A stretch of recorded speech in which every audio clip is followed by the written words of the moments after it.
चित्रकूट की महिमा का गुणगान सुनने वाले सभी सुधी भक्तों को मेरा हृदय से प्रणाम। मैं संदीप रिछारिया आपके सामने चित्रकूट की महिमा का गुणगान अपने शब्दों में कर रहा हूँ। जब हम चित्रकूट का नाम सुनते हैं तो सबसे पहले ये सवाल उठता है कि वास्तव में चित्रकूट है क्या, चित्रकूट नाम कैसे पड़ा। आखिर ऐसी भूमि जो सदियों से दिग दिगंतर में अपनी अलौकिक आभा को बिखेर रही है, वो चीज़ है क्या। आज परिदृश्य में देखें, वर्तमान में चित्रकूट किसी एक विशेष स्थान का नाम नहीं है। जिस चित्रकूट को हम जानते हैं, सबसे पहले हमारा ध्यान कामदगिरी पर्वत की ओर जाता है। वास्तव में वो राम मोहल्ला, खोही आदि क्षेत्रों में बटा हुआ 5.5 किलोमीटर की परिक्रमा का एक क्षेत्र है। इसके अलावा दूसरा चित्रकूट हम जो जानते हैं वो सीतापुर के नाम से प्रसिद्ध है, जहाँ स्वामी मठ गजेंद्रनाथ जी महाराज का जो का एरिया आता है। यहीं पर छोटी परिक्रमा या पुरी की परिक्रमा भी लगाई जाती है। तीसरा एरिया जानकी कुंड, सिरसावन इत्यादि का आता है। उसके बाद हम जिस आज वर्तमान में 97 के बाद जिस एरिया को चित्रकूट के नाम से जानते हैं, उसका मूल नाम चित्रकूट धाम करवी है। वैसे करवी का नाम कभी अमृतनगर हुआ करता था। बाद में मराठा राजवंश के शासकों द्वारा चित्रकूट उपहार में मिलने के बाद उसका नाम कैप्टन कार्बो के नाम पे करवी कर दिया गया। इसी प्रकार अब कल्याण सिंह जी द्वारा चित्रकूट धाम के नाम से मंडल का सृजन किया गया और वह बांदा में स्थापित है। अगर आप पौराणिक आख्यानों को देखें तो चित्रकूट एक 84 कोस में फैला हुआ विशेष क्षेत्र है। ऐसा क्षेत्र जो न केवल उत्तर प्रदेश अपितु मध्य प्रदेश दोनों में आता है। वैसे आदि कवियों ने चित्रकूट को अपने अपने हिसाब से प्रस्तुत करने का प्रयास किया है। कुछ व्युत्पत्तियां मेरे पास हैं, आप उसको देख सकते हैं। चित्रः अशोकः वृक्षः आच्छादते यस्मिन् सः कूटः चित्रकूटः।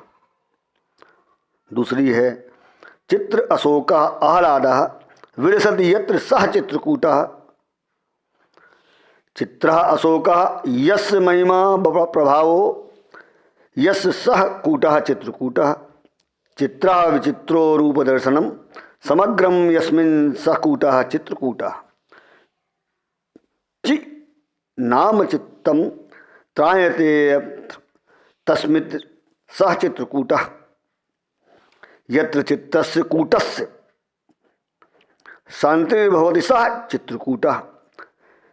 चित्त शक्ति कूटस्थ यत्र सः चित्रकूटः।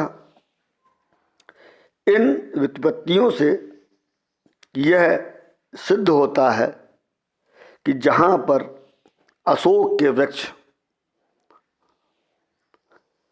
चित्र में प्रभाव डालते हैं, हमारे चित्र में प्रभाव डालते हैं।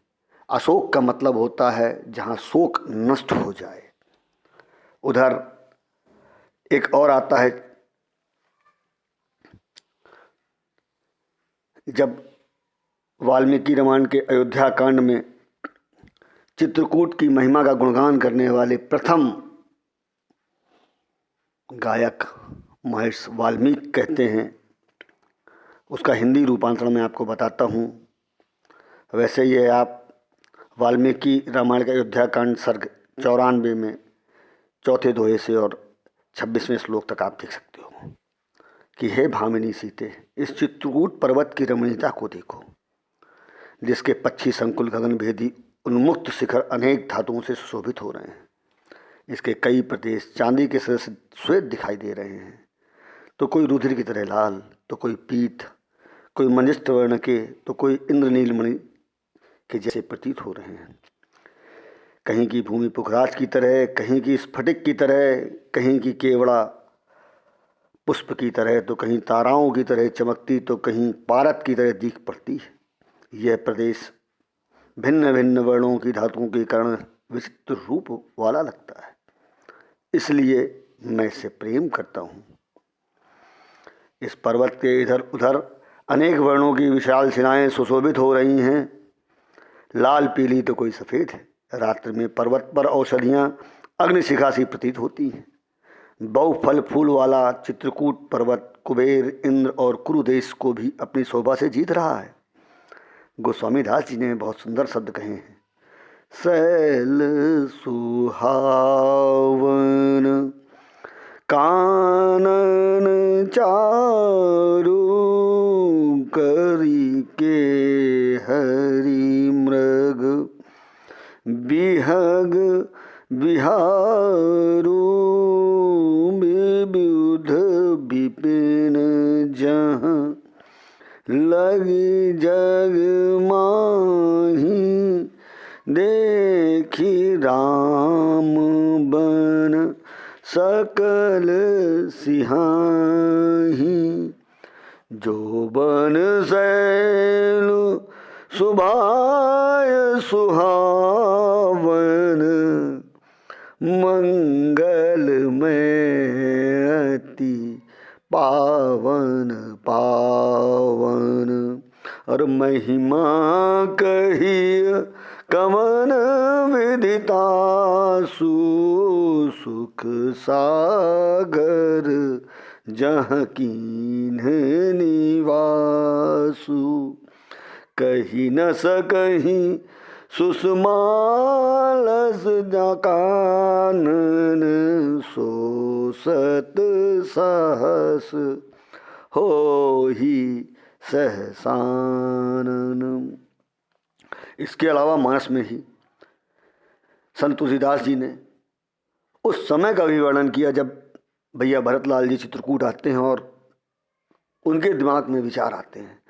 चारु विचित्र पवित्र विशेषी बूझत भरत दिव्य सब देखी। विनय पत्रिका में भी वो आगे इसका जब वर्णन करते हैं, सुचि अवनी सुहावनी आल बाल कानन विचित्र वारी विशाल